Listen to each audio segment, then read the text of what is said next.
ഇന്ന് ഒരു ന്യൂസ് കണ്ടതാണെങ്കിൽ ഒരമ്മ ലഹരിക്ക് അടിമയായ മകനെ പിടിച്ചിട്ട് പോലീസിൽ ഏൽപ്പിക്കുന്നു. കാരണം അമ്മയ്ക്ക് കൺട്രോൾ ചെയ്യാൻ പറ്റത്തില്ല. അമ്മ എപ്പോഴാണ് ഏൽപ്പിച്ചതെന്ന് കരുതി കഴിഞ്ഞാൽ ഈ മകന് 21 വയസ്സ് അല്ലെങ്കിൽ 20 വയസ്സുള്ളപ്പോൾ ഈ അമ്മയ്ക്ക് അറിയാം ഈ മകൻ ലഹരി ഉപയോഗിക്കുന്നതായിട്ട് അമ്മയ്ക്ക് അറിയാം. പക്ഷെ അമ്മ അത് കഴിഞ്ഞിട്ട് ഈ മകൻ നന്നാവുമെന്ന് വിചാരിച്ചു, ജാമ്യത്തിൽ എടുത്തുകൊണ്ട് വന്നു, മകനെ കല്യാണം കഴിപ്പിച്ചു. എന്നിട്ടും ഈ മകൻ നന്നായില്ല. ലാസ്റ്റ് അമ്മയുടെ ജീവിതം പോകുമെന്ന് പറഞ്ഞപ്പം അമ്മ മകനെ പിടിച്ച് പോലീസിൽ ഏൽപ്പിച്ചു. അമ്മ ചെയ്യേണ്ട ഒരു കാര്യം ഉണ്ടായിരുന്നു, ആ മകനെ കല്യാണം കഴിപ്പിക്കരുതായിരുന്നു. കാരണം എന്താണെന്ന് വെച്ച് കഴിഞ്ഞാൽ വെറുതെ എന്തിനാ നിങ്ങൾ അറിഞ്ഞുകൊണ്ട് ഒരു പെണ്ണിന്റെ ലൈഫ് കൊണ്ട് കളയുന്നത്? ആ പെണ്ണിപ്പോൾ ഒരു ഡിവോഴ്സ് ആയില്ലേ, ആ പെണ്ണാണെങ്കിൽ ഒരു കുഞ്ഞുണ്ടായില്ലേ, ഇനി അവൾ ആ കുഞ്ഞിനെ നോക്കണ്ടേ?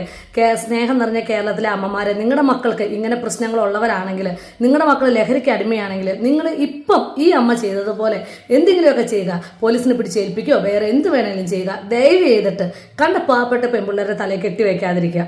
അത് കഴിഞ്ഞിട്ട് ഈ സഫർ ചെയ്യേണ്ട മുഴുവൻ ഈ പെൺപിള്ളേരാണ്, പെൺപിള്ളേരും അവർക്കുണ്ടാകുന്ന മക്കളും. Thanks for watching.